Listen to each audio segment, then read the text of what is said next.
नमस्कार, मैं हूं योगेश राणा और आइए बात करते हैं चंपावत उपचुनाव को लेकर। आज टनकपुर में उत्तर प्रदेश के मुख्यमंत्री योगी आदित्यनाथ ने जनसभा की और कहा कि उत्तराखंड के विधानसभा चुनाव में खटीमा सीट पर चुनावी प्रचार के लिए काश वह आ जाते तो परिणाम कुछ और ही होते। इस जनसभा में भाजपा के संगठन और सरकार के सारे बड़े नेता मौजूद थे, सारे मंत्री मौजूद थे। ध्यान देना चाहिए कि आज 28 तारीख है और कल चंपावत उपचुनाव के लिए प्रचार का आखिरी दिन है।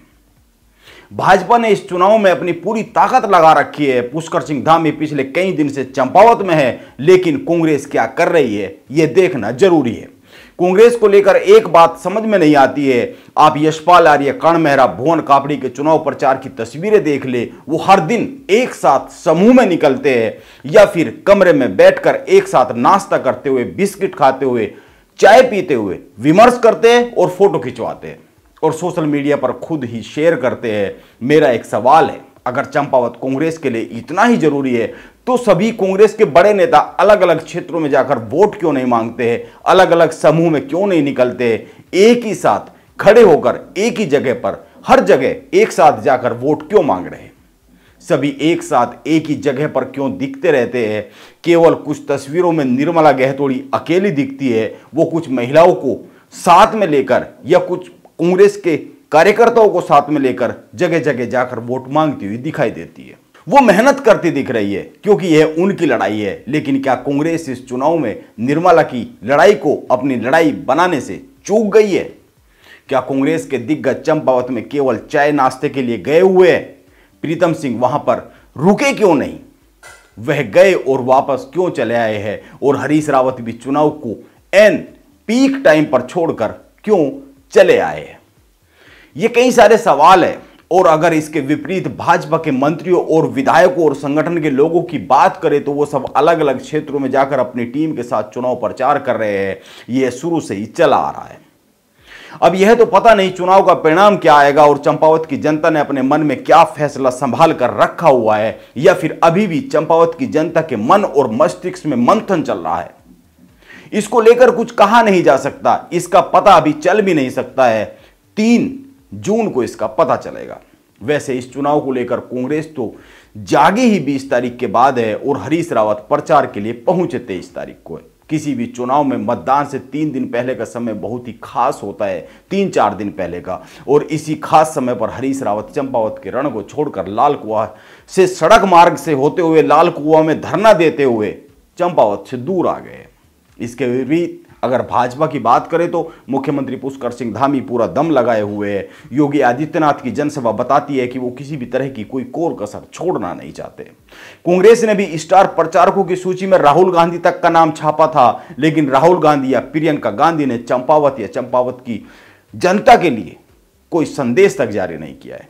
इसीलिए यह भी जानना जरूरी है कि चंपावत के कांग्रेसियों के मन में क्या चल रहा है।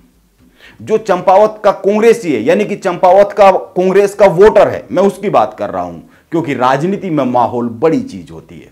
हाल ही के विधानसभा चुनाव की बात करें, जो हाल ही में जिसमें मुख्यमंत्री पुष्कर सिंह धामी खटीमा से हारे, उस विधानसभा चुनाव की बात करें तो चंपावत में 64,755 वोट पड़े थे, जबकि चंपावत विधानसभा सीट पर कुल मतदाता 96,213 है। इनमें से आधे से ज्यादा वोटर इस सीट के मैदानी हिस्से में है और इसी हिस्से के एक भाग पर योगी आदित्यनाथ ने आज जनसभा की है। और यही हिस्सा पुष्कर सिंह धामी की पुरानी विधानसभा सीट खटीमा से लगता हुआ है। विधानसभा चुनाव की बात करें तो भाजपा के उम्मीदवार कैलाश गहतोड़ी को 32,547 और कांग्रेस के उम्मीदवार हेमेश खरकवाल को 27,243 वोट मिले थे। यानी कि मुकाबला बड़ा कड़े टक्कर का रहा था।